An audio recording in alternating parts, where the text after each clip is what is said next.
ঈদুল আজহার বাকি আর মাত্র 4 দিন। এ ধর্মীয় উৎসবে সৃষ্টিকর্তার উদ্দেশ্যে প্রিয় পশু কুরবানি দিতে সাধ্যের সবটুকু চেষ্টা করেন ধর্মপ্রাণ মুসলমানরা।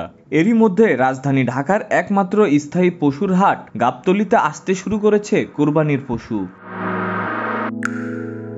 কুষ্টিয়া, মেহেরপুর, মানিকগঞ্জ, পাবনা, সিরাজগঞ্জ, ঝিনাইদহ, চুয়াডাঙ্গা, চাঁপাইনবাবগঞ্জ সহ দেশের নানান প্রান্ত থেকে ট্রাকে করে গরু আসছে গাবতলীতে।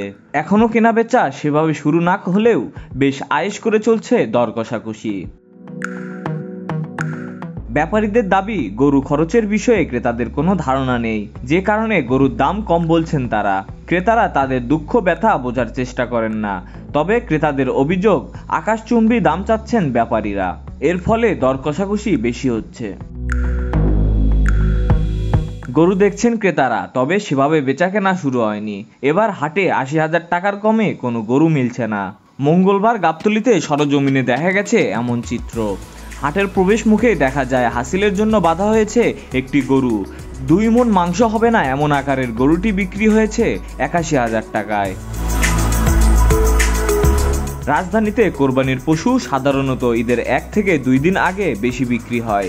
এখন যেসব গরু বিক্রি হচ্ছে অধিকাংশ ক্রেতাই ঢাকার আশেপাশের এলাকার, বিশেষ করে কেরানীগঞ্জ, সাভারের, যাদের বাড়িতে খোলামেলা খালি জায়গা পড়ে আছে, তারাই মূলত গরু কিনছেন এখন। ঢাকা শহরে অধিকাংশ মানুষ ভাড়া ও ফ্ল্যাট বাসায় বসবাস করেন। কোরবানির গরু রাখার স্থানের বড় সংকট। সরজমিনে দেখা গেছে বর্তমানে ক্রেতারা আসছেন মূলত গরুর দাম জানতে। এখনো কেনার প্রতি ততটা আগ্রহী নন কেউ। এবার দেশি জাতের মাঝারি গরুর চাহিদা বেশি বলে জানান ব্যাপারীরা। হাটে গরুর দাম চড়া হলেও কোরবানির ঈদ উপলক্ষে দেশে গরু ছাগলের ঘাটতি নেই বলে জানিয়েছেন মৎস্য ও প্রাণী সম্পদ মন্ত্রী আব্দুর রহমান। তিনি বলেন, দেশে পশুর কোনো ঘাটতি না থাকায় ধর্মপ্রাণ মুসল্লিরা এবার কোরবানির ঈদ ভালোভাবে করতে পারবেন। গত বছর প্রায় 5 লাখ গবাদি পশু অবিকৃত ছিল। এবছর তার সঙ্গে আরও 4.5 লাখ পশু যোগ হয়েছে।